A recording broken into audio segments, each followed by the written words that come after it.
नमस्कार किसान साथियों। आज हम चर्चा करेंगे कि जहाँ माइनस में टेम्परेचर चला जाता है वहाँ पौधों को हमें सर्दी से कैसे बचाना है। भारत के कुछ ऐसे क्षेत्र हैं जहाँ पे सर्दियों में माइनस में टेम्परेचर चला जाता है और जो नया बाग लगाते हैं वो पूर्ण रूप से खत्म हो जाता है, तो उसको किस तरीके से हमें बचाना है। तो कुछ तरीके हैं जिनके जरिए हम बचा सकते हैं। सबसे कारगर तरीका उसकी बात करते हैं हम। सबसे कारगर तरीका है कि पौधों को जहाँ टेम्परेचर माइनस में जाता है वहाँ पे हमें ढकना ही होगा। अगर ढक लेंगे हम तो पौधे रेगुलर ग्रोथ करते रहेंगे और इसके साथ साथ कोई खतरा भी नहीं रहेगा पौधों को जलने का। तो इसको हम ढकने के लिए ये जो लो टनल वाला कपड़ा ये यूज करते हैं। इससे पौधे मरने के चांस न के बराबर होते हैं। कई लोग जो प्लास्टिक का कट्टा है वो उससे ढक देते हैं तो उसमें पौधा मरने के 100% चांस हो जाते हैं। हमें ढकना या तो ये जो लो टनल वाला कपड़ा इससे ढकना है, या फिर हमें जूट की बोरी से ढकना है, या कोई पराली वगैरह हो गई उससे हमें पौधों को ढकना है। पराली से ढकते हैं तो हमें पश्चिम साइड से खुला छोड़ना होगा, क्योंकि अगर पूरी तरीके से हम कवर कर देंगे तो उसको सनलाइट नहीं मिलेगी और पौधा मर जाएगा। ये कपड़ा, इसमें सनलाइट भी मिलती रहेगी, पौधों को हवा भी मिलती रहेगी और सर्दी से भी बचाव हो जाएगा। तो ये सबसे कारगर तरीका दोस्तों। इसकी कोई कॉस्ट भी ज़्यादा नहीं है। ये 600 मीटर हमारे यहाँ एरिया में लगभग 4,500 रुपये का आता है, तो ज़्यादा कॉस्ट भी नहीं है। और इससे बाग रुकता नहीं है, सर्दियों में भी रेगुलर ग्रोथ होती रहती है। तो आप इसको बिल्कुल अप्लाई कर सकते हैं दोस्तों। ये सीडलेस किन्नू का बाग लगा हुआ है, इसमें साथ साथ में अमरूद वगैरह, अनार वगैरह सब कुछ लगे हुए हैं और अभी तक बहुत अच्छी ग्रोथ है। अभी अगस्त में इनको पौधों को लगाया था और लगभग इनकी 3.5 फीट के आसपास ग्रोथ है। देखो, इस कपड़े के अंदर से हम थोड़ा थोड़ा देख रख सकते हैं, बाकी तो सभी को कवर कर दिया इनको। तो दोस्तों ये तो हो गया इनको ढक के बचाने का तरीका।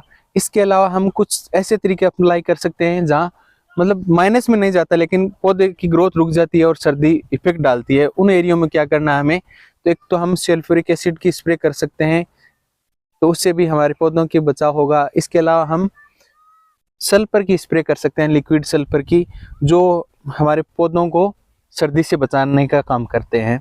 दोनों चीज़ें ही। तो इस तरीके से हम हमारे पौधों को बचा सकते हैं। ये हो गए जो हम केमिकल फर्टिलाइजर उनसे कैसे बचाएं और हम ढक के कैसे बचाएं पौधों को। इसके अलावा हमें जहाँ टेम्परेचर माइनस में जाता है वहाँ पे और तरीके भी अप्लाई करने हैं। जैसे पौधों की ज़मीन है वो सूखी नहीं रखनी है, पानी देता रहना, पानी हमें रेगुलर देना है उस टाइम। क्योंकि जब भी आपको लगे कि हाँ सर्दी पाला जमने वाला है तो हमें पौधों को पानी पूरा देना है। भरपूर पानी जो लगे हुए पौधे हैं उनमें मरने के चांस कम रहते हैं। और जैसे अभी ये खाली जगह पड़ी है, इसमें या तो उस टाइम फसल लगा दें या फिर खुला पानी चला दें इनमें।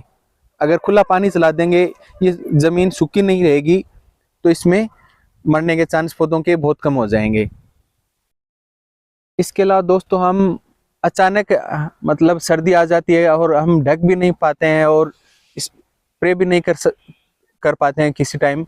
तो अगर आपको अचानक लग रहा है कि हाँ पाला जमने वाला है रात को, और पाला जमने के क्या चांस होते हैं, दिन में तेज हवाएं चलती हो और इसके साथ साथ आसमान पूर्ण रूप से साफ हो और शाम को के टाइम हवाएं रुक जाएं, दिन में तेज हवाएं चलें, तो आप समझ लेना कि पाला जमने वाला है। तो ऐसी स्थिति में आप जिस भी दिशा से हवाएं आ रही हो उस दिशा से हमें पराली वगैरह या फूस घास फूस कुछ भी जला के रख देना है रात को 12 बजे के बाद, जिससे हमारे खेत में एक परत बन जाएगी धुएं की और उससे हमारे पौधे बच जाएंगे सर्दी से। एक मतलब ये